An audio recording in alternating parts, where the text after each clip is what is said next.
Good morning दोस्तों, नमस्कार। मैं हूं आपका होस्ट एंड दोस्त सौरभ पालीवाल और मैं लेके आ चुका हूं 4 दिसंबर 2021 की अत्यावश्यक खबरें और उनका एनालिसिस जो कि हमारे काम की है, हमारे ज्ञान का संवर्धन करेंगी। और जैसा कि आप ये कोट भी देख सकते हैं जिसके साथ हम स्टार्ट करेंगे, इसमें गांधी जी कहते हैं कि live as if you are to die tomorrow and learn as if you are to live forever. तो ये हमारे जीवन की वृतांत सच्चाई का बखान करती है। और इसी के साथ हम शुरुआत करते हैं आज के न्यूज़पेपर एनालिसिस की। आज हम लेंगे द हिंदू का न्यूज़पेपर एनालिसिस और द हिंदू के न्यूज़पेपर एनालिसिस में हम देखेंगे आज की मुख्य खबरें क्या क्या है। सो आज की मेजर खबरें जो हम देखते हैं, तो सबसे पहली चीज, क्योंकि ओमिक्रॉन वेरिएंट के केसेस इंडिया में आना शुरू हो चुके हैं, तो सरकार अब इसके लिए प्रतिबद्ध है कि वो कहीं ना कहीं लोगों को इम्यूनाइजेशन की ओर बढ़ाए, क्योंकि इसकी ट्रांसमिसिबिलिटी और जो इसका आर नॉट फैक्टर है वो काफी ज्यादा है। आप ये सोचिए, जो सेकेंड टाइम वेव के टाइम पे जो आर नॉट फैक्टर था, वो R naught factor, that particular R naught factor वो था करीबन 6 के करीबन। सेकेंड वेव के टाइम आर नॉट फैक्टर 6 था। वहीं जब हम अब ओमिक्रॉन फैक्टर की बात करते हैं, ओमिक्रॉन वेरिएंट की बात करते हैं, तो इसका आर नॉट फैक्टर कम से कम 12 से 18 गुना बताया जा रहा है। आर नॉट फैक्टर क्या होता है? तो आर नॉट फैक्टर के बारे में मैं आपको बताता हूं कि बेसिकली आर नॉट फैक्टर होता है कि ट्रांसमिसिबिलिटी जो है वेरिएंट की या वायरस की, वो कितनी है और कितनी ज्यादा है। तो हम ये देख सकते हैं कि ओमिक्रॉन वेरिएंट की ट्रांसमिसिबिलिटी अप्रोक्सीमेटली 12 to 18% टाइम्स ज्यादा है। और जबकि पिछला वेरिएंट जो कि बहुत अपने आप में बहुत खतरनाक था, उसका आर नॉट फैक्टर 6 था। इतने 6 के ट्रांसमिसिबिलिटी फैक्टर में उसने इतना डिजास्टर किया था, तो ये क्या क्या कर सकता है। अच्छी बात इसके साथ ये है कि अभी तक इस म्यूटेशन में माइल्ड सिम्टम्स नोटिस किए जाते हैं। तो कहीं ना कहीं इसी को देखते हुए और इस ट्रांसमिसिबिलिटी को देखते हुए गवर्नमेंट बूस्टर डोज और जैब्स की तरफ जा रही है, और वो शायद उसके ऊपर जल्दी ही कहीं ना कहीं पॉलिसी भी आ सकती है। अगली जो हमारी खबर है, जिसको हिंदू ने एक छोटे से उसमें कवर किया है, दैट इज साइक्लोन जावद। छोटे से में क्यों कवर किया है? क्योंकि इस साइक्लोन की इंटेंसिटी अभी कम बताई जा रही है, दैट इज उसकी स्पीड 90 किलोमीटर पर आवर है। संडे तक पहुंचेगा। लेकिन साइक्लोन का आप कभी कुछ नहीं कह सकते। साइक्लोन कभी भी बीच में इंटेंसिफाई होकर सुपर साइक्लोन की कैटेगरी में आ सकते हैं। नॉमेनक्लेचर के बारे में आपको पता होगा, पर उससे पहले कि हम आगे जाएं, आपके लिए एक प्रीलिम्स का क्वेश्चन साइक्लोन का देखते चलते हैं। That is, which among the following is true regarding cyclone? Tropical cyclone की बात हो रही है तो ध्यान से सुनिएगा। दैट यहां पे लिखा जाना चाहिए था tropical cyclone, that they rotate counterclockwise in the north direction and clockwise in the southern hemisphere, or they rotate clockwise in the north and counterclockwise in the south। इन दोनों में से कौन सा सही है? दोनों तो सही हो नहीं सकते, और या फिर नहीं सही हो सकता है। तो आप अपना जवाब कमेंट बॉक्स में इस चीज के लिए लिख सकते हैं। नेक्स्ट, जब हम साइक्लोन को देखेंगे तो हम देखते हैं कि साइक्लोन आखिर कौन कौन सी एनवायरमेंटल कंडीशंस में जन्म लेता है। ऐसी कौन सी एनवायरमेंटल कंडीशंस होती हैं जिसमें साइक्लोन इमर्ज होता है? तो बेसिकली साइक्लोन के लिए चाहिए एक 27 डिग्रीज का मिनिमम टेम्परेचर। अगर सी सरफेस टेम्परेचर, एसएसटी मतलब सी सरफेस टेम्परेचर, अगर 27 डिग्री से कम है तो साइक्लोन से इमर्ज नहीं हो पाते। तो इसीलिए आप देखेंगे सिर्फ गर्म भागों में और ट्रॉपिक ऑफ कैंसर या ट्रॉपिक ऑफ कैप्रिकॉर्न तक ही साइक्लोन कहीं ना कहीं लिमिट रह जाते हैं। दूसरी चीज क्या है कि जो ओशियन की जो लेयर है, जो सी सरफेस टेम्परेचर वाली जो लेयर है 27 डिग्री की, वो थिक होनी चाहिए। अगर वो थिक नहीं है तो फिर वो साइक्लोन को एनर्जी नहीं मिल पाएगी। तो इसीलिए आप देखेंगे जो कोल्ड जोन्स होते हैं, जो वेस्टर्न पार्ट ऑफ कॉन्टिनेंट होता है, तो वेस्टर्न पार्ट ऑफ कॉन्टिनेंट पे क्या है, कोल्ड करंट का अपलिफ्टमेंट होता है।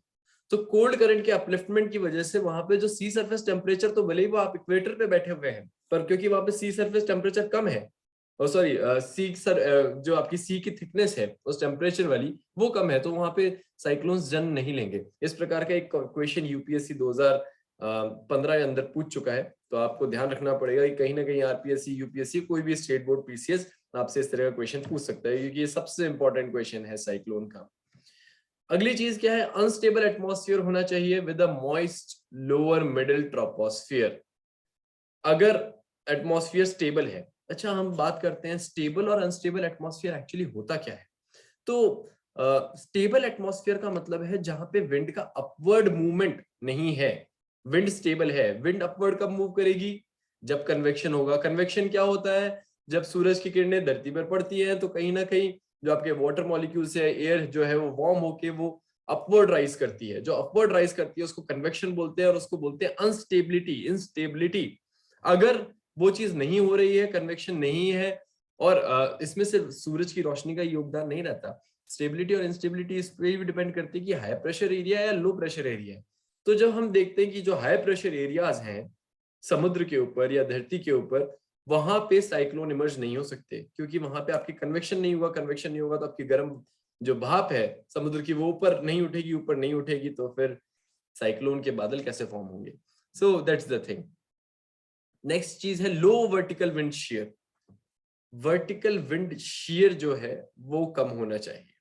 नेक्स्ट इज कॉरियोलिस फोर्स, बहुत जरूरी है। इसीलिए आप देखेंगे सी सरफेस टेम्परेचर बहुत अच्छा होता है इक्वेटर के पास, लेकिन उसके 5 डिग्री नॉर्थ और 5 डिग्री साउथ तक आपका जो साइक्लोन्स है वो इमर्ज नहीं होते। क्यों?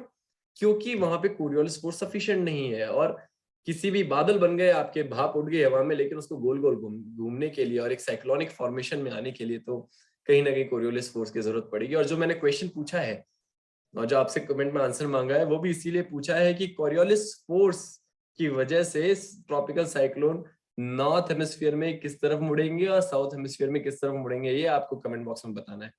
Next is pre existing low level rotating circulations. ये सबसे इंपॉर्टेंट फैक्टर है, और यूपीएससी के 2015 के क्वेश्चन में ये एक ऑप्शन था अपने आप में, बहुत कंफ्यूजिंग ऑप्शन है। साइक्लोन सिर्फ समुद्र की भाप से नहीं बन जाते, साइक्लोन्स को जरूरत होती है कि आसपास में छोटे छोटे आइलैंड्स हो।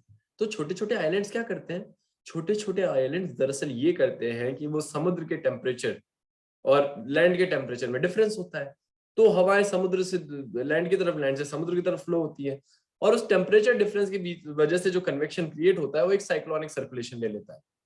तो जब वो साइक्लोनिक सर्कुलेशन आता है तो थंडरस्टॉर्म का पार्ट बनता है। थंडरस्टॉर्म क्या होता है, अपने छोटे वाले साइक्लोन, छोटे लेवल के जो साइक्लोन्स हैं वो थंडरस्टॉर्म्स हैं, तो वो थंडरस्टॉर्म का पार्ट बनता है। बहुत सारे आइलैंड्स हैं तो वो थंडरस्टॉर्म एक साथ मिलके मिलके मिलके मिलके एक बड़ा साइक्लोन बनाते हैं। अब आप देखिए और सोचिए कि ज्यादातर साइक्लोन कहाँ कहाँ आते हैं और आसपास में कौन कौन से आइलैंड्स स्थित हैं। सॉरी, मैं आपको बताता हूँ। सबसे पहला जो हॉटस्पॉट एरिया है, वो पहला हॉटस्पॉट एरिया आता है आपके, वो पहला हॉटस्पॉट जो एरिया आता है वो आता है आपके पास जापान की साइड में या फिर साउथ चाइना सी में। तो साउथ चाइना सी में बेसिकली क्या होता है, साउथ चाइना सी में होता ये है कि this is the world map. यहाँ पे मैं एक हल्की हल्की फुल्की सी ड्राइंग आपको बता रहा हूँ, ठीक है। सो यहाँ पे साउथ चाइना सी में जापान है और इसके आसपास के छोटे मोटे आइलैंड्स हैं, यहाँ पे यहाँ पे यहाँ पे यहाँ पे।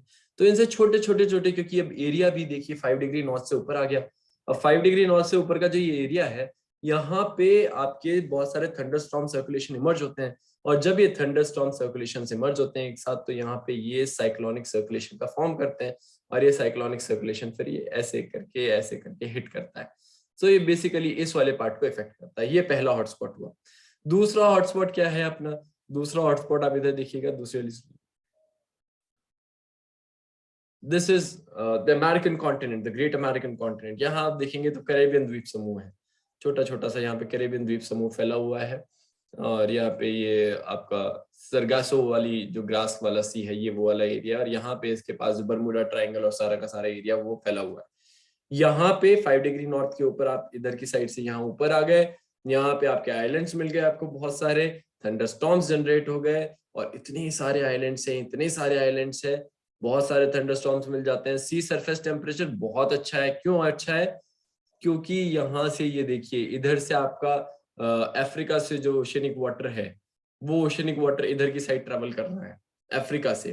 तो जब अफ्रीका से ओशनिक वाटर इधर ट्रेवल करेगा, वार्म वाटर इधर इकट्ठा हो गया, बहुत गर्म लेयर इकट्ठी हो गई, बहुत गर्म लेयर।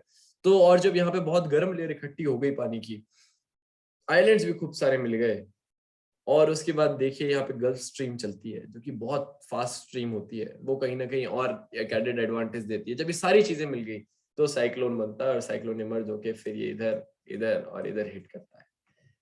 और ये सबसे खतरनाक जो साइक्लोन्स हैं वो या तो यहाँ आते हैं या यहाँ आते हैं। इंडिया का अगर आप देखेंगे तो यहाँ पे क्या है हमारे पास अंडमान आइलैंड्स, वो अंडमान आइलैंड्स के साथ थंडरस्टॉर्म्स जनरेट होते हैं और वो आते हैं इधर और वो इधर हिट करते हैं। तो कहीं ना कहीं मैं ये समझ रहा हूँ कि आपको साइक्लोन समझ में आए होंगे। किसी भी पीएससी एग्जाम के लिए ज्योग्राफी का सबसे इंपॉर्टेंट टॉपिक होता है साइक्लोन।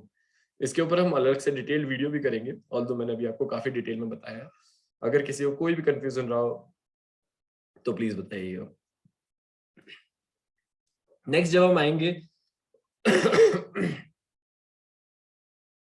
तो हम देखेंगे कि कहाँ पे साइक्लोन्स हिट करते हैं। जैसे अभी अगर ये साइक्लोन है तो ये कहाँ पे हिट करते हैं, तो देखिए वेरी हाई प्रोबेबिलिटी वाला जो एरिया रहता है वो कहीं ना कहीं यही वाला एरिया रहता है कि कहाँ पे सबसे ज्यादा हिट करेंगे। ठीक है, तो ये वाला जो एरिया इन्होंने बता रखा है that is the most important area. लेकिन यहाँ पे कब हिट करते हैं, यहाँ पे कब हिट करते हैं, यहाँ पे कब हिट करते हैं और यहाँ पे कब हिट करते हैं, ये भी इंपॉर्टेंट है। तो चलिए भारत का नक्शा बनाते हैं जल्दी से। एक तैयारी रखिएगा, एक आपको बहुत अच्छी एडवाइस देते हैं कि आप जितना जल्दी भारत का नक्शा बना पाएंगे उतना ही आपको एग्जाम में फायदा मिलेगा कहीं ना कहीं। और वो हम एक दिन वो वाली क्लास भी रखेंगे कि किस तरह से हम क्विकली इंडिया का मैप बना सकते हैं। सो बेसिकली उससे फायदा क्या मिलता है हमें, पार्डन माय ड्राइंग अभी बहुत बेकार आ रही है, कि हम हर आंसर में, हर 2 से 3 आंसर्स में एक इंडिया का मैप या राजस्थान का मैप या यूपी का मैप, बिहार का मैप बना के उस चीज को बहुत जल्दी समझा सकते हैं। तो ये देखिए यहाँ पे जो साइक्लोन्स आते हैं वो बेसिकली आते हैं अगस्त से अक्टूबर महीने में जनरली। जैसे अभी एक्सटेंड हो रहा है वो एक्सटेंशन हो सकता है। क्यों आते हैं अगस्त से अक्टूबर महीने में?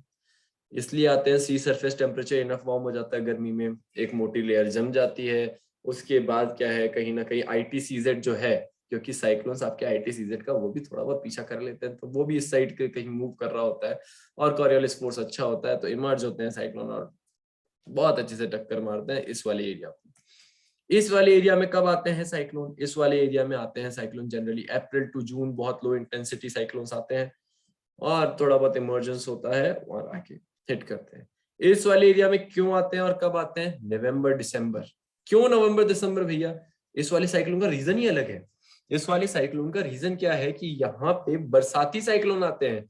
जो आपकी नॉर्थ ईस्ट वाली रेन है, नॉर्थ ईस्ट वाली जो भी आपकी रेनफॉल होनी है, नॉर्थ ईस्ट मानसून वाली जो भी रिटर्निंग मानसून हमारा जो है, तो वो तमिलनाडु को हिट करता है, तो वो करता है साइक्लोनिक रेनफॉल। तो इस वजह से इस वाले एरिया में, यहाँ वाले एरिया में आपके साइक्लोन आते हैं। एक तरह के और साइक्लोन होते हैं जो कि आप सब देखते हैं, वो होते हैं आपके जुलाई अगस्त सितंबर टाइम पे, जब वो पूरी इंडिया को कवर कर लेते हैं। इंडिया में 3 तरह की रेनफॉल होती है, फिर अंदर साइक्लोनिक और ओरोग्राफिक, तो छोटे छोटे विंड स्ट्रीम्स और साइक्लोन्स निकल के यहाँ पे पूरी इंडिया में बरसात करते हैं।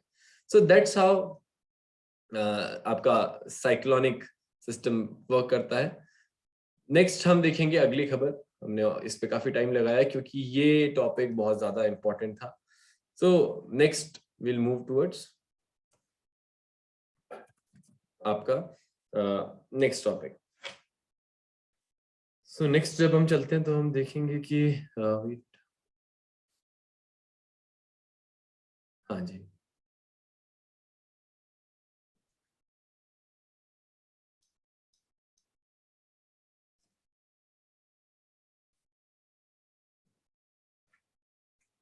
हाँ जी, तो हम जब नेक्स्ट चलते हैं तो हम देखेंगे कि एक सुप्रीम कोर्ट ने सेंटर और दिल्ली गवर्नमेंट को बोला है कि भैया हमने पैनल से एंटी पॉल्यूशन स्टेप्स की बात करी थी, आपने वो स्टेप्स तो अभी तक इम्प्लीमेंट ही नहीं किए।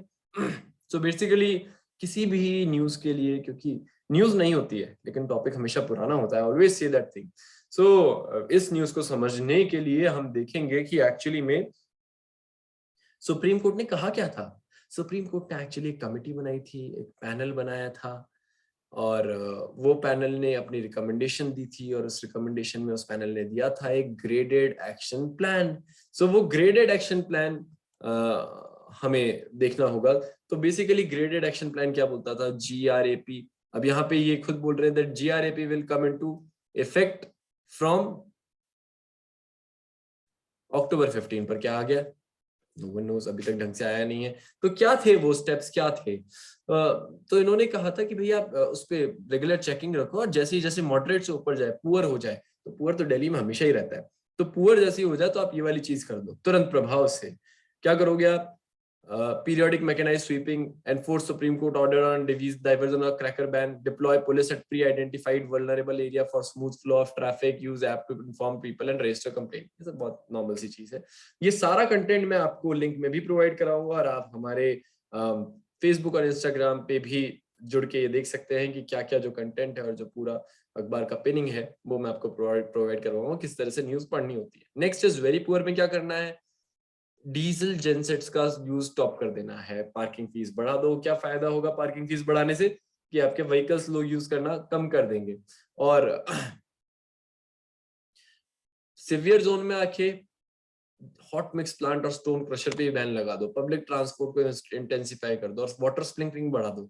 और अगर सिवियर प्लस जोन आ गया तो आप भैया बाहर की व्हीकल्स का एंट्री रोक दो, स्पेशली ट्रक्स का, कंस्ट्रक्शन एक्टिविटी बंद कर दो, और ऑड इवन स्कीम चालू कर दो।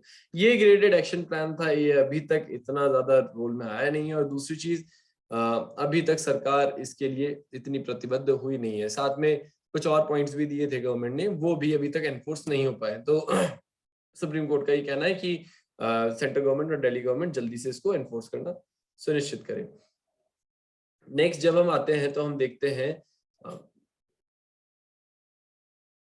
ये जो न्यूज है ये सब थोड़ी थोड़ी इंपॉर्टेंट है, लेकिन हमें ये ध्यान रखना पड़ेगा कि हमें क्या पढ़ना है क्या नहीं पढ़ना और किस पे टाइम ज्यादा फोकस करना है। Next important news is RFID।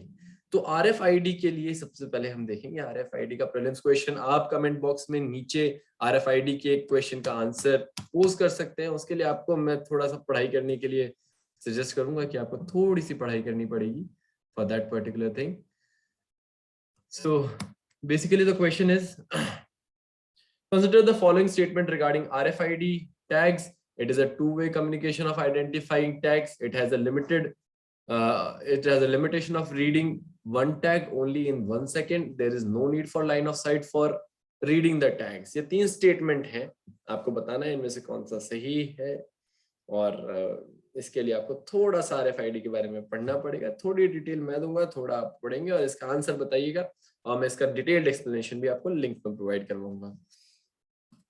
So basically RFID क्या होता है और कैसे वर्क करता है, इसको हम देखते हैं।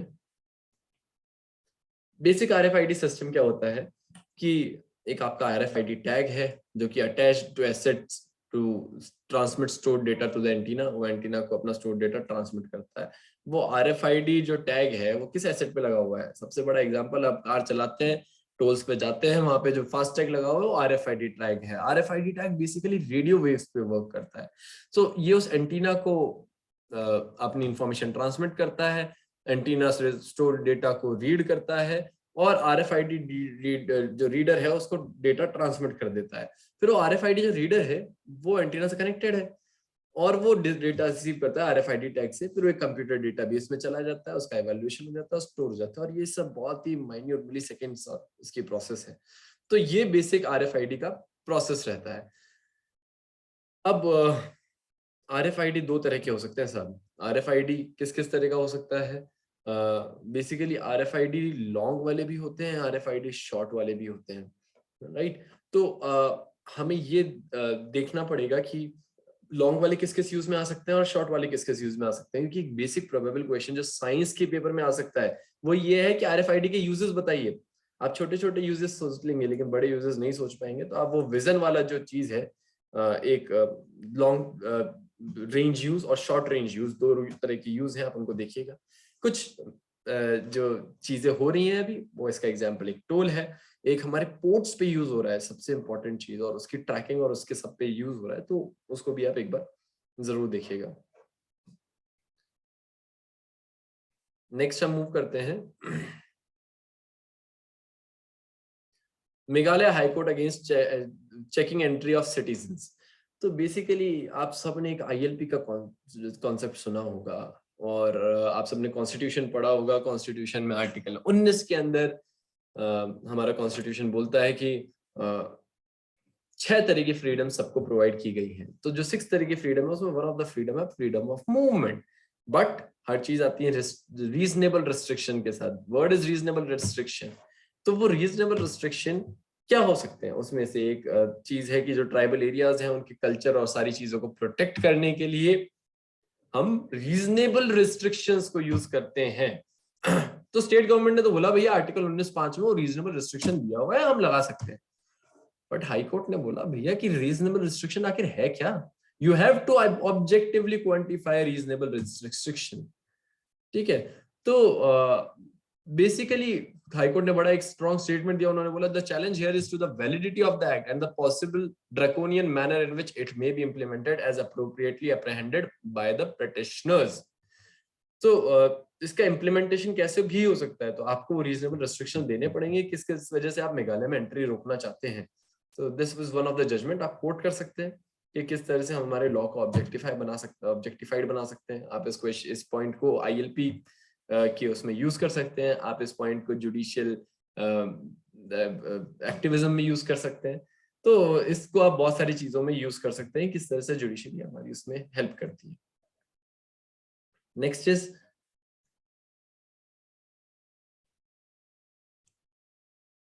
एक जो बहुत इंपॉर्टेंट टॉपिक चल रहा है और जो मुझे लगता है one of the most probable question है definitely in prelims and mains and whichever PSC you are, वो है डैम सेफ्टी बिल के ऊपर। क्यों ये डैम सेफ्टी बिल इतना इंपॉर्टेंट हो जाता है? बेसिकली डैम सेफ्टी बिल्स कई सालों से 30 40 50 सालों से ड्यू है। इसके ऊपर बार बार ड्राफ्ट बिल बन चुके हैं, बार बार रिलीज हो चुके हैं, लेकिन कभी ये पास नहीं हुआ। तो अभी वो पास हो गया। तो कुछ स्टेट्स ने बोला union government misused it's brute majority. पहली चीज हम ये देखना चाहेंगे कि डैम सेफ्टी बिल की जरूरत क्या है, राइट? तो इंडिया के अंदर 36 से ज्यादा डैम बेस्ड डिजास्टर हो चुके हैं। There have been already 36 plus dam based disasters in India. इसको देखिए आप, 36 डिजास्टर हो चुके हैं और एक डिजास्टर होने से बहुत ज्यादा नुकसान होता है। और हमारे पास कहीं ना कहीं 5000 से ज्यादा बड़े डैम हैं और उनमें से भी 50% से ज्यादा अपनी वैलिडिटी रीच कर चुके हैं। अच्छा, इसमें एक क्वेश्चन ये हो सकता है कि भाई लार्ज डैम आखिर होता क्या है? तो लार्ज डैम वो होता है जिसकी 15 मीटर से ज्यादा हाइट है, ठीक है, फ्रॉम इट्स डीपेस्ट फाउंडेशन, तो उसको हम लार्ज डैम कंसिडर करते हैं। तो बेसिकली 5000 से ज्यादा डैम है और वो फ्रेजाइल है, तो कहीं ना कहीं डैम सिक्योरिटी की जरूरत है। तो इसमें किसी को क्या नुकसान हो सकता है? Why are states against this particular thing? तो हम वो देखेंगे भाई स्टेट्स क्यों इसके अंदर परेशान हो रहे हैं। तो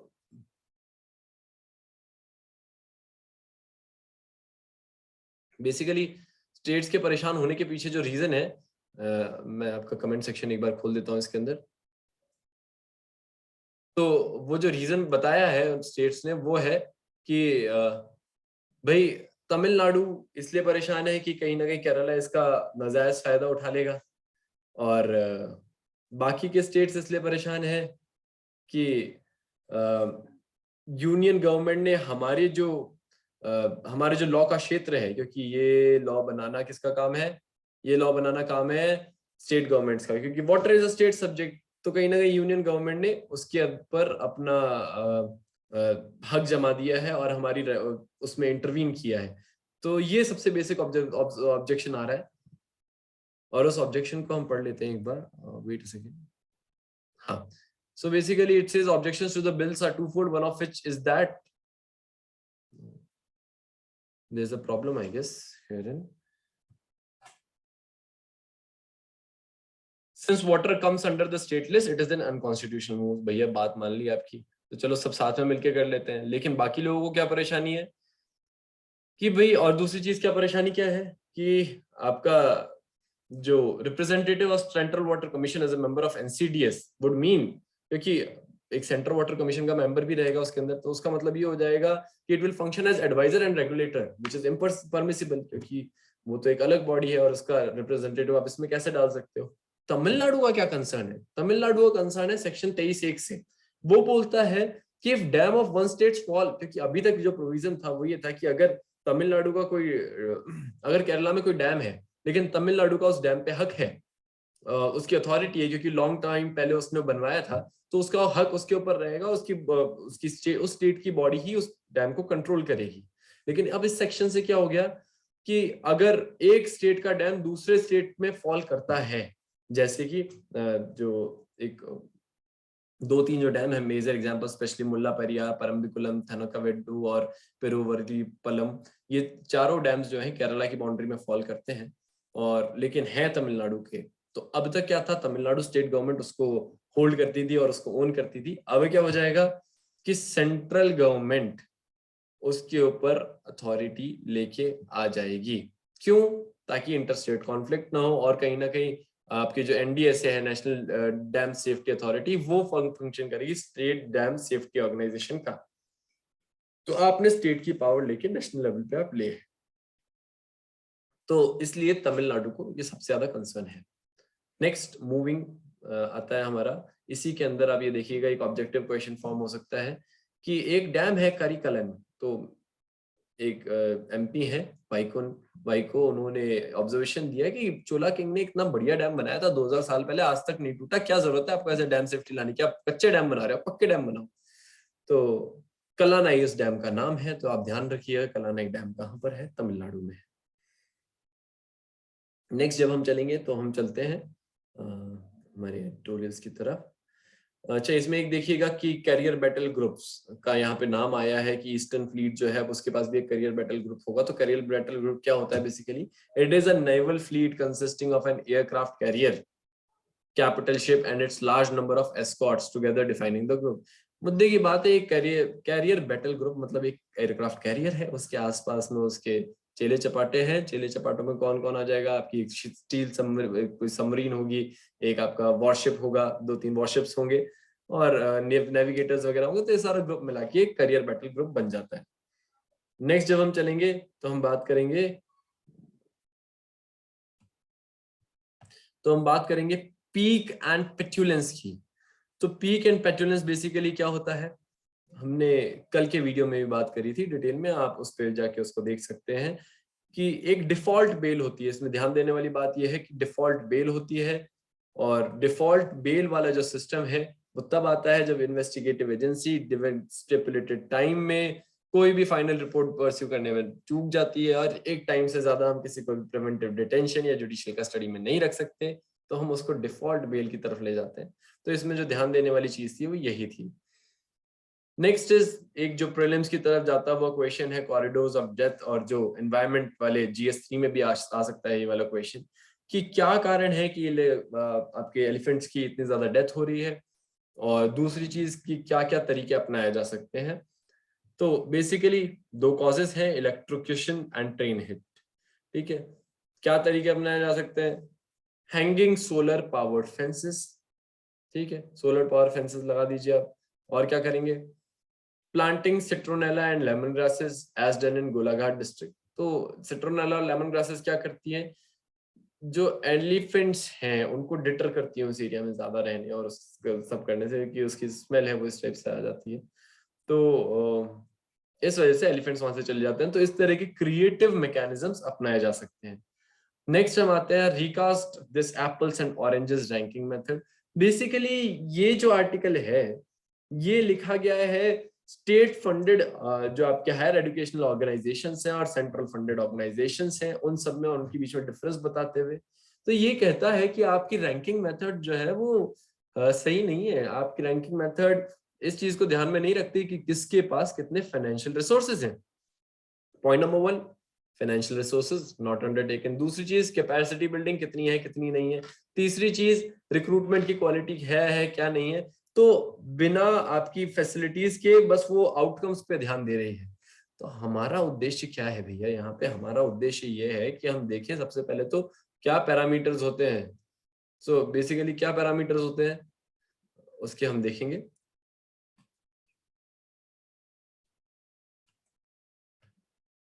इस पे हम वापस आएंगे एक बार जब हम देखेंगे कौन कौन से डैम्स कहाँ कहाँ पर है। ये मैं आपके लिए अपलोड भी कर दूंगा ताकि आप देख पाए और इस लिस्ट को एक बार रिवाइज कर लें। कहीं ना कहीं डैम्स के ऊपर कौन सा डैम किस जगह पे है वो आना पॉसिबल है।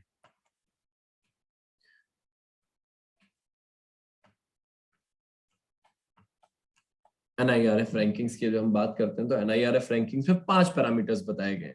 कौन कौन से वो 5 पैरामीटर्स हैं, टीचिंग, लर्निंग एंड रिसोर्सेज, तो इस पे आप देख सकते हैं। चलिए ठीक है, research and professional practice, graduation outcome, ये भी आउटकम बेस्ड है, ये भी आउटकम बेस्ड है। आउटरीच एंड इंक्लूसिविटी, ये सब भी अपने आप में कहीं ना कहीं आउटपुट बेस्ड है। और परसेप्शन, ये तो कंप्लीटली आपका फाइनेंशियल रिप्रेजेंटेशन और सेंट्रल वाइब्स के अकॉर्डिंग बेस्ड है। तो कहीं ना कहीं ये पैरामीटर्स थोड़े आपके वैसे हो जाते हैं, लेकिन हमें ध्यान देना है कि ये 5 पैरामीटर्स हैं। अगर 4 का ऑप्शन आए और इसमें से एक नहीं है तो मतलब वो गलत है, बाकी सब है इसके अंदर पैरामीटर्स। तो इस चीज पे हमें फोकस पे करना है। नेक्स्ट जब हम आते हैं तो हम एक्चुअली COP27 वाले पार्ट का मैं एक अलग वीडियो बना रहा हूँ, क्योंकि ये बहुत इंपॉर्टेंट चीज है फूड सिस्टम्स में, क्योंकि यूपीएससी इन पर्टिकुलर बहुत बार इस पे क्वेश्चन पूछ चुका है। और कहीं ना कहीं डेवलपिंग और डेवलप्ड कंट्रीज में कहीं ना कहीं वो वाला स्ट्रेन चल ही रहा है, तो हमें इस वाले क्वेश्चन को अलग से देखना पड़ेगा। नेक्स्ट इज कि एक ड्रग बस्ट हुआ है और वो कैन ऑफ बिटकॉइन, मतलब बहुत सारे बिटकॉइंस उसके पास से पकड़े हुए हैं। खैर बड़ी चीजें इसमें दो हैं। तो बिटकॉइन वापस से हमें फोकस करना है, लगातार 4 दिन से किसी न किसी चीज पे या तो बैन हो बिटकॉइंस पे, क्रिप्टो करेंसी पे, या किसी न किसी फॉर्म में ये चल रहा है। यहाँ पे मैंने इस बार, क्योंकि मैं बाकी चीजें थोड़ा पहले भी फोकस कर चुका हूँ, यहाँ पे मैंने इस बार फोकस करा है डार्क नेट के ऊपर। Dark net, crypto currency, money laundering और उस सब के ऊपर, क्योंकि ये जो पर्सन है श्री की, आप इसको केस स्टडी में भी यूज कर सकते हैं। ये डार्क नेट को यूज करता था, मनी लॉन्डर करता था, ड्रग्स खरीदता था उस बिटकॉइन से, और ये सारी चीजें करता था। तो जब हम यहाँ देखते हैं, देखिए तो क्या होता है बेसिकली डार्क नेट और तो बेसिकली अब हम देखेंगे कि डार्क नेट क्या होता है, डार्क नेट और डार्क वेब क्या होता है। आपके यूट्यूब, फेसबुक, गूगल, बिंग, ये सारी जो चीजें हैं, ये सारी चीजें तो सरफेस वेब में आती हैं। आप एक्सेस कर सकते हैं, मैं एक्सेस कर सकता हूँ, कोई भी एक्सेस कर सकता है। ये बेयरली 5% ऑफ इंटरनेट है जो आप और मैं एक्सेस कर पाते हैं। नीचे आता है एक डार्क वेब, बेसिकली इस पार्ट को डीप वेब भी बोलते हैं। तो डीप वेब और डार्क वेब में क्या डिफरेंस है? ये सारा पार्ट डीप वेब का है। तो लेकिन डीप वेब क्या होता है? डीप वेब में आपकी बैंकिंग सिस्टम की इंफॉर्मेशन भी आएगी। डीप वेब में आपकी वो इंफॉर्मेशन भी आएगी जो एक्चुअली में आपको एक्सेस नहीं करनी चाहिए, बट इज लीगली गुड। सो वो सारी इंफॉर्मेशन भी हमें छुपा के रखनी है, बट वो पार्ट भी कहीं ना कहीं इस लेवल पे खत्म हो जाता है, 20% वाले लेवल पे। फिर नीचे आता है डार्क वेब, जिसके लिए सर्च इंजन होते हैं, जैसे कि ओरियन या इस तरह के सर्च इंजन के साथ वो डार्क वेब फंक्शन करता है। और वहां पे क्या होता है? मनी लॉन्ड्रिंग, आपके ड्रग्स बेचे जाते हैं, या फिर आपके कहीं ना कहीं क्राइम बेस्ड जो ट्रांजेक्शन्स हैं वो होते हैं। तो वो कॉन्स्टिट्यूट करता है आपके डार्क वेब वाले पार्ट को, जिसमें ये बोलता है the dark web contains at least 7500 TB of data. और बहुत सारे सर्च इंजन होते हैं जो कि डार्क वेब को एक्सेस कर सकते हैं, और एटलीस्ट $5 लाख अ डे की एक्टिविटी जनरेट करता है डार्क वेब इलीगल एक्टिविटी से। तो कहीं ना कहीं आप इस डेटा को कोट कर सकते हैं अगर आप करना चाहें तो। नेक्स्ट जब हम आते हैं तो हम देखेंगे कि लोकसभा की प्रोडक्टिविटी 204% हो गई। अभी हमने 3 दिन पहले लोकसभा की प्रोडक्टिविटी पे बात करी थी। सो बेसिकली इट सेज कि 204% प्रोडक्टिविटी रही एज लोकसभा मिडनाइट तक उसने फंक्शन किया, और it's highest ever recorded productivity in a single day of legislative business. तो ये सरकार तो नए नए रिकॉर्ड बनाना चाहती है, चाह रही है। तो इसमें एक नया रिकॉर्ड भी बन चुका है कि हाईएस्ट प्रोडक्टिविटी इनकी हो चुकी है। लेकिन फिर भी हम देखेंगे कि प्रोडक्टिविटी गिरने के पीछे क्या कारण होते हैं, और प्रोडक्टिविटी कैसे बढ़ाई जा सकती है, किस तरह से अलग अलग बिजनेस टूल्स का, मतलब business in sense parliamentary tools का यूज करते हुए हम प्रोडक्टिविटी को बढ़ा सकते हैं। जैसे कि डिबेट्स और डिस्कशन, जो आर्ग्यूमेंट्स जो होते हैं वो कहाँ कहाँ हो सकते हैं, 0 आवर में क्वेश्चन उठ सकता है, या इस तरह की चीज हो सकती है। दूसरी चीज, अच्छा प्रोडक्टिविटी बढ़ने के पीछे क्या क्या कारण है? तो प्रोडक्टिविटी बढ़ने के पीछे बेसिक कारण क्या है कि all majoritarian government. So government की मेजोरिटी इतनी है, majority, brute majority of government, कि कोई भी बिल आया पास तो हम करवा ही लेंगे। तो वो ब्रूट मेजोरिटी एक कारण है। और मेजोरिटी कहाँ कहाँ पे? लोकसभा में भी मेजोरिटी हो गई है, और राज्यसभा में भी ऑलमोस्ट चीजें हैंडल हो पा रही हैं। सो बेसिकली इसलिए दोनों हाउसेस की प्रोडक्टिविटी बढ़िया चल रही है, स्पेशली लोकसभा, क्योंकि ब्रूट मेजोरिटी है। दूसरी चीज कि जो कमिटीज हैं उनकी फंक्शनिंग काफी बेटर हो गई है। तो कमिटीज में चीजें काफी फास्टली हैंडल हो रही है और इस वजह से आपकी प्रोडक्टिविटी बढ़ गई है। पॉइंट नंबर 3 इज कि कहीं ना कहीं जो आपका प्रेशर है, डायरेक्ट डेमोक्रेसी इन्वॉल्व हो चुकी है सिस्टम के अंदर और वो डायरेक्ट डेमोक्रेसी फोर्स कर रही है कि क्विकली बिल्स को लाया जाए, उनको पास किया जाए और चीजों को आगे बढ़ाया जाए। So these are the major things कि आपके पार्लियामेंट की प्रोडक्टिविटी क्यों इंप्रूव हो रही है और किस वजह से बेसिकली इंप्रूव हो रही है।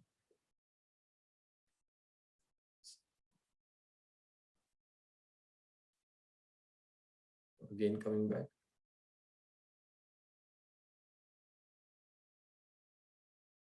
So now coming on the next issue कि एक बीजेपी एमपी हैं, उन्होंने पॉपुलेशन कंट्रोल बिल के लिए बात करी है कि भाई पॉपुलेशन कंट्रोल बिल लाइए। तो पॉपुलेशन कंट्रोल बिल क्या होता है, पहली चीज तो देखेंगे कि आप प्रतिबद्ध कर दें कि आपको आपके सिटीजन्स को इतनी ही फर्टिलिटी रेट मेंटेन करनी है एट मैक्स, इससे कम नहीं कर सकते। तो क्या इससे पहले कोई पॉलिसी नहीं है ऐसी? जवाब है कि है। We have a population policy. Population policy है हमारे यहाँ पे और उस पॉपुलेशन पॉलिसी, लेकिन वो रिग्रेसिव नहीं है, वो बाइंडिंग पॉलिसी नहीं है, वो आपको गाइड करने वाली पॉलिसी है, अलग अलग माध्यमों से आपको विचार करवाने वाली पॉलिसी है। वो पॉपुलेशन पॉलिसी 2000 में आई हुई है। क्या पॉपुलेशन कंट्रोल लॉ की जरूरत है? रीजंस देखते हैं कि इन फैक्टर्स पे आप डिसाइड कीजिएगा और कमेंट बॉक्स में बताइएगा कि क्या पॉपुलेशन कंट्रोल लॉ की जरूरत है। तो रीजन नंबर जब 1 हम देखते हैं कि फर्टिलिटी लेवल्स अचीव हो चुके हैं, 2.1 आ चुका है, that's the replacement level, replacement level आ चुका है। सदर्न स्टेट्स का जब हम बात करते हैं तो उनका जो रिप्लेसमेंट लेवल चल रहा है वो चल रहा है 1.7 to 1.8 which is below replacement level. आपकी पॉपुलेशन डिक्लाइन कर रही है। अगेन जब हम बात करते हैं तो कहीं ना कहीं हम इंडिया, एज ए इंडिया, हम बेल शेप्ड कर्व की तरफ मूव कर रहे हैं, जहां पे नीचे वाला कॉलम पहले ही श्रिंक हो रहा है, जेरियाटिक पॉपुलेशन बढ़ रही है, इनको कौन संभालेगा? ये 3 पॉइंट्स के ऊपर आप विचार कीजिएगा और बताइएगा कि क्या पॉपुलेशन कंट्रोल लॉ लाना चाहिए। अब ये कहते हैं, बीजेपी के एमपी कहते हैं that's a one shot solution for poverty, disease, malnourishment and pollution. मैं आपको इस बारे में एक बहुत ही अच्छा कोट याद दिलाना चाहूंगा जो कि इंदिरा गांधी जी का था। और इंदिरा गांधी इस कोट के लिए कहती थी कि that poverty breeds population, poverty breeds population and development is the only contraceptive। तो कि पॉवर्टी से पॉल्यूशन आता है, आपका पॉवर्टी से पॉपुलेशन बढ़ती है और डेवलपमेंट ही अकेला तरीका है उस पॉपुलेशन को मैनेज करने का। इसके साथ ही एक और जो आप अच्छा पॉइंट इसमें लिख सकते हैं, वो क्या लिख सकते हैं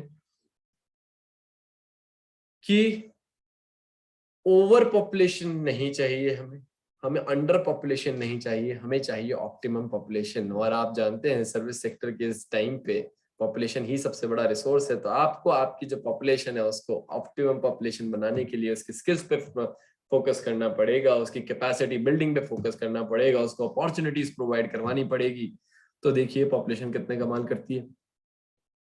next is Tharoor moves bill for permanent high court benches. Now what is this? Permanent high court benches से क्या मतलब है थरूर जी का? बेसिकली ये बात ये है कि भैया हमारे पास 25 हाईकोर्ट ऑलरेडी अवेलेबल है, 25 कुछ रिसेंटली फॉर्म भी हुए हैं, लेकिन बहुत सारे स्टेट्स ऐसे हैं जिनका हाईकोर्ट दूसरी जगह पे चल रहा है। तो एक बार वो लिस्ट भी अपन देख लेते हैं।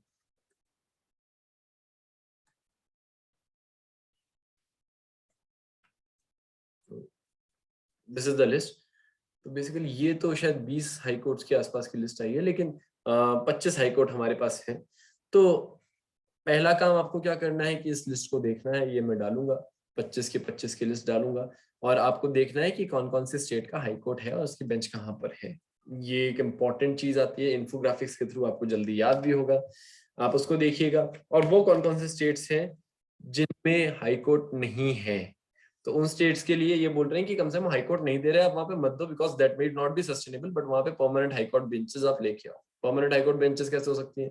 जोधपुर में राजस्थान का हाईकोर्ट सिचुएटेड है, but we have a permanent high court bench in Jaipur also. तो इस तरह से वहां पे भी आप परमानेंट हाईकोर्ट बेंचेस का प्रावधान ला सकते हैं। अगेन अगर क्वेश्चन आए कितना हाईकोर्ट है, 25। No for e voting, no move for e voting residue tells Lok Sabha. एक ई वोटिंग का प्रावधान चल रहा है। जब आप इलेक्शन के ऊपर आंसर लिखें तो भले ही ये शुरू नहीं हुआ, बट आप ये डायरेक्ट डेमोक्रेसी की तरफ एक कदम बढ़ाते हुए इसको ऐसा दिखा सकते हैं कि भाई तेलंगाना स्टेट इलेक्शन कमीशन ने एक नया मूव लिया है, वो है e voting experiment using smartphone based app. इसके नुकसान क्या क्या हो सकते हैं कि आपसे जोरी जबरदस्ती के थ्रू आपसे वोटिंग करवाई दी जाए अपने पसंदीदा कैंडिडेट को या किसी भी तरीके से। और दूसरा नुकसान क्या हो सकता है कि इसको हैक कर लिया जा सकता है, इसको कहीं ना कहीं मॉडिफाई किया जा सकता है। लेकिन फायदा क्या है, जरूरी नहीं आप इसको इलेक्शन में यूज करें। Use it for bills, for drafts and for suggestions. जैसे माई गॉव ऐप है, उस पे वोटिंग नहीं हो सकती ना, तो आप इस पे इस तरह से जाके इस पे करवा सकते हैं। Just be creative in your answer. आपको 1, 1.5, 2 नंबर ज्यादा मिलेंगे तो वो आपका चेंज कर देंगे कंप्लीटली। नेक्स्ट जब हम आते हैं तो हम आएंगे cyclone Jawad to bring heavy rain to Odisha, Bengal and Andhra Pradesh. ठीक है, ये वाली चीज भी अच्छी बताई। अब हम वापस से साइक्लोन जाविद की तरफ आएंगे, जवाद की तरफ आएंगे। तो बेसिकली अब हम क्या देखेंगे, साइक्लोन तो हमने देख लिया कैसे बनता है, एक क्वेश्चन और बनता है इसका। और वो एक क्वेश्चन है, वो आता ही आता है, वो है मिटिगेशन, प्रिपेयर्डनेस एंड प्रिपरेशन। तो मिटिगेशन कैसे कर सकते हैं आप साइक्लोन का, वो आपको देखना है। तो बेसिकली मिटिगेशन करने के लिए किसी भी चीज का जब आप मिटिगेशन कर रहे हैं, हमेशा उसको 3 चीजों में बांट दीजिए। आप डायग्राम भी बना सकते हैं। डायग्राम इस तरह से आपका डायग्राम बन सकता है बेसिकली, और आप उसको 3 चीजों में बांट दीजिए, short term, medium term, long term. ये 3 चीजें आपको हर आंसर में लिखनी ही है अगर मिटिगेशन पूछा गया है तो। ठीक है, शॉर्ट टर्म में क्या क्या आ जाएगा, क्या क्या करना होता है बेसिकली, ये 3 कीवर्ड है। रिहेबिलिटेशन, जो लोग विस्थापित हो गए उनको तुरंत स्थापित करो, कहाँ जाएंगे, रिकंस्ट्रक्शन, तुरंत रिकंस्ट्रक्शन लेके आओ। और बाकी मेडिसिनल सर्विस तुरंत देनी पड़ेगी आपको, पर्सनल प्रोटेक्शन करवाना पड़ेगा। इस टाइम पे चोरी चकारियां भी बढ़ जाती हैं। और ये तो प्रिपरेशन वाले पार्ट हो गए कि फॉरकास्ट, वार्निंग और ये दोनों।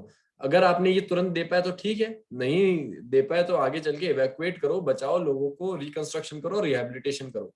That's short term. Next is medium term. तो मीडियम टर्म में क्या आएगा आपका, प्रिपेयर्डनेस। ठीक है, प्रिपेयर्डनेस में आप क्या करोगे मीडियम टर्म में कि भाई अब साइक्लोन तो निकल गया, रिहेबिलिटेशन हमने सबका कर दिया, रिस्क जोन बनाओ, कहाँ कहाँ आ सकता है।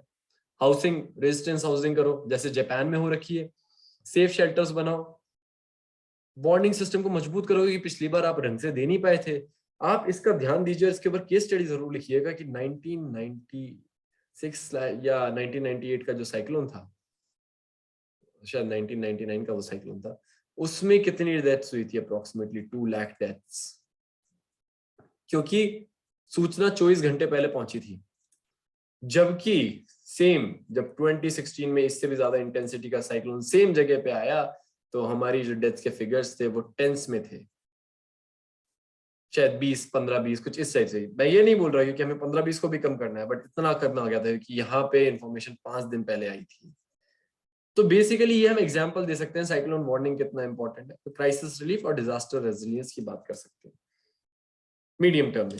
लॉन्ग टर्म में जब हम बात करते हैं तो हमें साइक्लोन के लिए रेजिस्टेंस बनाना पड़ेगा। बड़ी बड़ी वॉल्स बना दी हमने, जैसे कि सुनामी के लिए जापान ने बनाई हुई है बिग सुनामी वॉल्स। ऑल्दो उसको भी इवैक्यूएट कर दे कूद जाती है, लेकिन स्टिल कोस्टल जोन्स बनाइए आप, बफर एरियाज होते हैं, मैंग्रोव्स लगाइए, वो भी बफर का काम करते हैं। ठीक है, विंड अटेनुएशन करवाइए अगेन मैंग्रोव्स या इस तरह की चीजों से। और लोकल कॉपरेशन रिलीफ बना दीजिए आपस में, कि गवर्नमेंट को करने से ज्यादा लोग आपस में कर लें। तो इस तरह की चीज पे आप जा सकते हैं।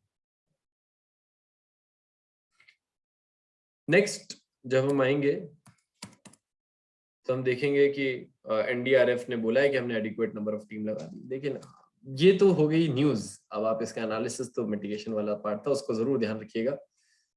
नेक्स्ट हम आएंगे, ये बात हो रही है dam safety will bring in unified policy. Dam safety act will bring in unified policies. तो बेसिकली वापस हम डैम सेफ्टी एक्ट की तरफ आ गए। तो हम अब एक बार ध्यान दे देते हैं हमारे जो नंबर ऑफ डैम्स हैं उनके ऊपर सबसे इंपॉर्टेंट डैम्स कौन कौन से हैं, तो वो आप देखते जाइएगा। इन डैम्स में से क्वेश्चन पूछा जाएगा, कम से कम 2 से 3 डैम्स आएंगे ही आएंगे।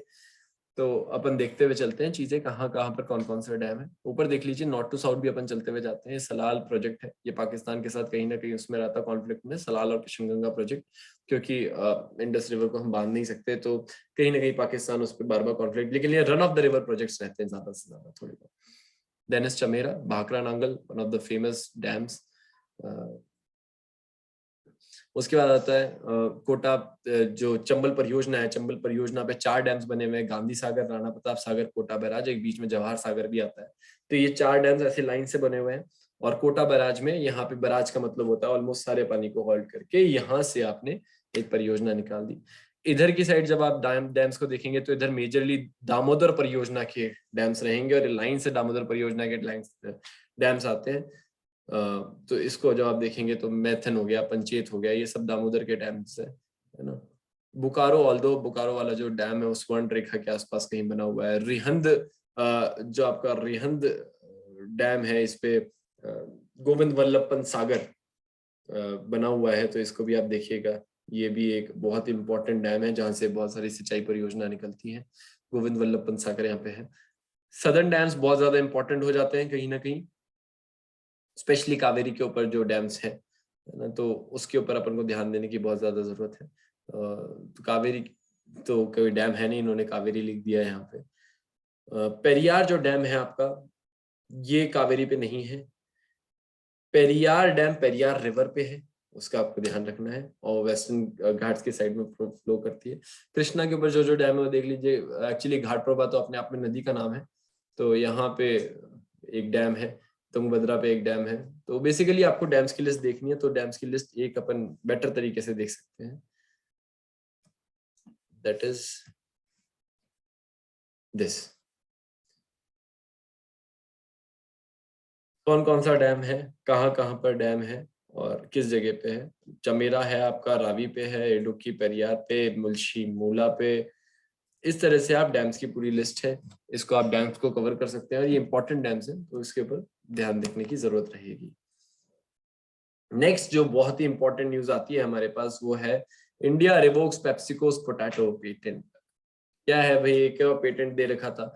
तो एक्चुअली पेप्सिको जो है वो एक अलग तरह की वैरायटी ग्रो करती है पोटैटो की, that is FL2027 variety of potato जो है वो ब्रीड करवाती है वहां पे, FL2027 वैरायटी। तो इसको आपको कहीं आप किसी और को ग्रो करने की परमिशन नहीं है, और कुछ गुजरात में कुछ पर्टिकुलर एरियाज ही वो ग्रो कर सकते हैं। लेकिन हुआ क्या, हुआ ये भी कि एक्चुअली हमारे पास एक एक्ट है, that is PPV and FRA act, protection of plant varieties and farmers right authority. जो ये अथॉरिटी बनी हुई है, ये राइट्स देती है फार्मर्स को कि वो अपनी कोई भी रिसर्च या नॉलेज लाके उसको भी पेटेंट करा सकते हैं और उसको रेगुलरली यूज पे ले सकते हैं। ये उनके इंटरेस्ट को बचाने के लिए है। तो पहले हम PPV FRA को देख लेते हैं, उसके बाद हम चीजों में आगे बढ़ेंगे।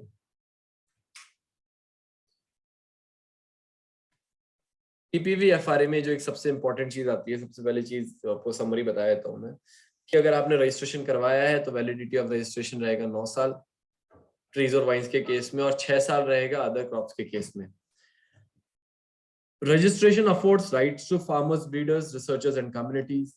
If the variety is not satisfactorily available to public, the government can issue compulsory license. Compulsory license एक Indian patent system का एक पुराना provision है, जिसके ऊपर वर्ल्ड की कई सारी कंट्रीज अपने ऑब्जेक्शन उठा चुकी है, but it is necessary for India. The infringement can occur if a variety is sold, exported, imported, or produced without the permission of the breeder of registered variety or his agent, or deceptive denominations applied to goods. Again, the penalty for infringement can be an injunction and damages or shares of profit at the option of plaintiff.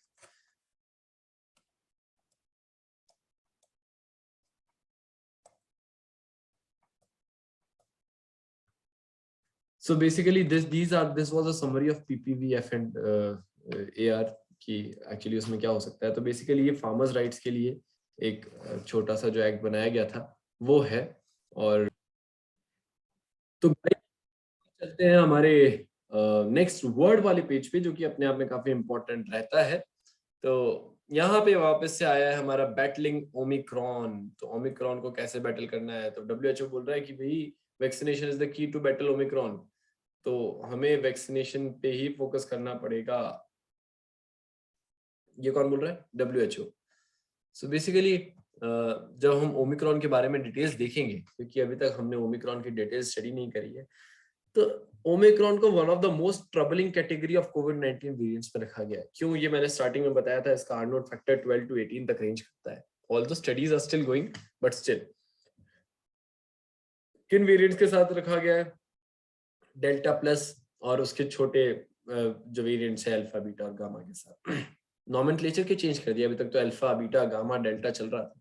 तो actually इसके बाद आता नू, she. तो अगर she रख देते तो कंट्री स्पेसिफिक हो जाता। चाइना वाले आवाज उठाते कि ऐसा क्यों कर रखा आपने, because she is a common surname there, Xi. Next अगर हम नू रख देते तो वो न्यू की तरह कुछ आ जाता, तो अगेन कंट्री ऑफ ओरिजिन को इश्यू हो जाता। तो इस वजह से हमने इस तरह का WHO ने ओमिक्रॉन का नेम रखा।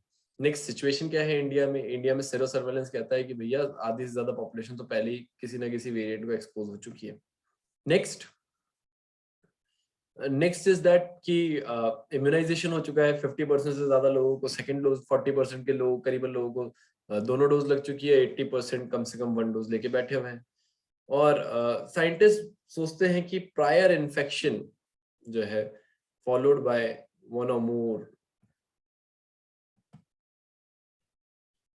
बेसिकली नाउ scientists बोलते हैं that prior infection followed by 1 or 2 doses of vaccination may have a larger protective effect than 2 doses of the vaccine alone. तो आपको कम से कम प्रायर इन्फेक्शन हो रखा है और 2 डोज लगवा रखी है तो काफी सफिशिएंट है। तो जिन लोगों को हो रखा है उनको अब चिंता करने की कम जरूरत है। नेक्स्ट क्या होता है? म्यूटेशन क्या होता है? वेरिएंट क्या होता है? स्ट्रेन क्या होता है? क्योंकि जब वायरस रेप्लिकेट करता है, वायरस बेसिकली आरएनए बेस्ड एक चीज होती है, पार्शियली लिविंग थिंग होती है, जिसके पास सिर्फ आरएनए होता है, डीएनए नहीं होता। तो वो रेप्लिकेट हो के अपनी कॉपीज तैयार करता है। तो जब वो रेप्लिकेट हो रहा होता है तो ये जरूरी नहीं है कि जैसा बाप होगा वैसा ही बेटा होगा या वैसी ही कॉपी जनरेट होगी। नहीं, कॉपी चेंज हो जाती है। वो देखती है कि पापा में क्या क्या कमी रह गई थी, मैं उस कमी को दूर करूंगा। तो इस वजह से उन चीजों को ओवरकम करते हुए कॉपीज रिलीज होती रहती है और म्यूटेशंस होते रहते हैं। तो इस तरह से म्यूटेशंस होते हैं। और any changes to the viral genetic sequence during this process is known as mutation। जब कॉपी बनते हुए कोई भी जेनेटिक चेंज होता है तो हम उसको म्यूटेशन बोलते हैं। क्वेश्चन आ सकता है what is mutation? When a new variant has different functional properties to original virus and becomes established in population, it is sometimes referred to as a new strain of virus। तो इसलिए जब एक नया variant के पास property completely अलग आ गई तो बोलता है भैया मैं वेरिएंट नहीं, अब तो मैं स्ट्रेन रहूंगा। तो सारे स्ट्रेन है तो वेरिएंट्स ही, लेकिन सारे वेरिएंट स्ट्रेन नहीं है। तो एक स्ट्रेन कंप्लीटली अलग फंक्शनल प्रॉपर्टीज के साथ आ जाता है कई बार। तो ये थोड़ा सा हमने ओमिक्रॉन के बारे में जानकारी ली, व्हिच वाज इंपॉर्टेंट। नेक्स्ट हम चलते हैं। So security will aid fintech retain user trust, PM बोलते हैं। तो कहीं ना कहीं फिनटेक्स क्या है? राजस्थान का पहला फिनटेक पार्क का है, सबसे पहले हमें ये जानना है। तो जयपुर में है और अभी तक वो पार्शियली फंक्शनिंग है। फिनटेक्स क्या होते हैं? जो टेक्नोलॉजी को फाइनेंशियल फील्ड में लेके आते हैं, चाहे वो पेटीएम हो, चाहे फोन पे हो, ये सब भी फिनटेक है। तो वर्ड से घबराने की जरूरत नहीं है, ये सब भी फिनटेक है। फिनटेक्स की खास बात क्या है? ये टेक्नोलॉजी पे वर्क करते हैं तो सिक्योरिटी ब्रीच होने की जरूरत काफी रहती है, क्योंकि ऑनलाइन है कंप्लीट फंक्शनिंग। तो पीएम ने बोला है कि आपको बस ग्रेटर सिक्योरिटी का ध्यान रखना है और फिनटेक्स का ही जमाना रहेगा। और एक स्टेटमेंट दिया है that India's finance is a life blood for the economy and technology is it's career. इतना बढ़िया स्टेटमेंट आप एज इट इज कोट कर दीजिएगा कहीं ना कहीं। Both are equally important for achieving Antyodaya as well as Sarvodaya. Antyodaya तो कैसे कि लास्ट माइल तक रीच बिठाएंगे फिनटेक अपनी, क्योंकि सबके पास मोबाइल फोन जा रहा है। और कितनी हो चुकी है हमारी मोबाइल फोन की आउटरीच इंक्लूसिविटी? आप देखिएगा 170% के आसपास हो चुकी है। तो 170% मतलब हर इंसान के पास 1.5 मोबाइल है अप्रोक्सीमेटली, 2 कनेक्शन लेके चल रहा है और स्मार्टफोन की रीच भी काफी हो चुकी है। तो अंत्योदय भी हो गया। सर्वोदय कैसे होगा? कि वो फिनटेक सबका जो जैम ट्रिनिटी है, जो वर्ल्ड इकोनॉमिक सर्वे बोलता है, उस पर ध्यान दीजिएगा। Jam Trinity, Jan Dhan Aadhaar mobile, उस ट्रिनिटी को लेते हुए हम अंत्योदय और सर्वोदय की तरफ जाएंगे। सेम इधर जो एक अंबानी जी का स्टेटमेंट है वो आया, I am a big believer in blockchain technology. ये बोलते हैं कि जैम ट्रिनिटी के साथ आप एक बार ब्लॉकचेन को मिला दीजिए, फिर आप देखिए कितना मजा आता है। अब एक न्यूज आई है पीटीआई की, वो बोलती है एनबीएफसीज बैड लोन्स में राइज ऑन आरबीआई नॉर्म्स। तो आरबीआई के नॉर्म्स पे एनबीएफसी के बैड लोन्स राइज कर सकते हैं, एनपीएस राइज कर सकते हैं। यार ये इतनी बड़ी न्यूज नहीं है, क्योंकि एनबीएफसी का एक बार क्वेश्चन आ भी चुका है, आईएलएनएफसी क्राइसिस, उसको अपन डिटेल में एक बार और अलग टॉपिक में भी देख लेंगे। So that's all for today. I guess आप लोगों को अच्छा लगा होगा, और जाने से पहले ऐसे नहीं, हम असाइनमेंट के साथ जाएंगे, आप भी और मैं भी अपना होमवर्क पूरा करेंगे, और विल बी गोइंग विथ, और ये नेशनल पार्क्स को अरेंज कर लीजिएगा नॉर्थ टू साउथ, और जवाब दीजिएगा कमेंट बॉक्स में, हम लोग रिप्लाई करेंगे। लेकिन उससे भी बड़ा असाइनमेंट है मेंस के लिए आज के 4 क्वेश्चंस। पहला क्वेश्चन है explain relationship between terrorism and money laundering, how does crypto currency intensifies it. बहुत इंपॉर्टेंट क्वेश्चन है, जरूर कीजिएगा, अच्छा लगेगा। इसमें एक ब्लैक बॉक्स सिंड्रोम आता है, उसको भी पढ़िएगा कि किस तरह से टेररिज्म और मनी लॉन्ड्रिंग मिलते हैं। तो टेररिज्म पैसे को यूज करते हुए धीरे धीरे जाता है, और मनी लॉन्ड्रिंग टेररिज्म को यूज करते हुए डर बिठाती है, और डर बिठा के फिर दोनों मिल जाते हैं, और उस मिलन को कहते हैं ब्लैक बॉक्स सिंड्रोम। उस रिलेशनशिप को पढ़ के आंसर लिखिएगा बढ़िया सा। Next, India needs a population control for law for development, critically analyse.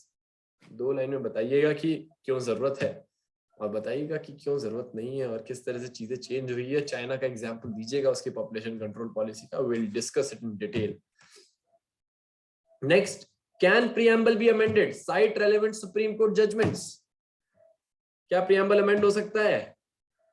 Case याद रखिएगा बेरुबारी यूनियन का, हिंट दे रहे हैं, हिंट दे रहा हूं, और बेरुबारी यूनियन के केस के हिसाब से आप आंसर लिखिएगा और बताइएगा क्या प्रीएम्बल अमेंड हो सकता है, और उसका साथ के साथ थोड़ा एनालिसिस कर देंगे तो आंसर बहुत अच्छा बन जाएगा। Enlist essential factors for development of cyclone, ये सीधा सीधा क्वेश्चन है, लेकिन ये सीधा क्वेश्चन कम से कम 4 अलग अलग परीक्षाओं में 4 अलग तरह से पूछा जाएगा, जरूर आंसर लिखिएगा।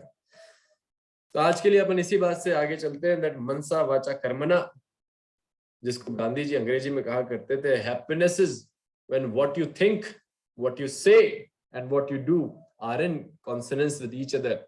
जब आप जो सोचते हैं, जो करते हैं और जो बोलते हैं, वो अगर एक साथ सामंजस्य बिठा ले, उसी को कहते हैं मनसा वाचा कर्मणा।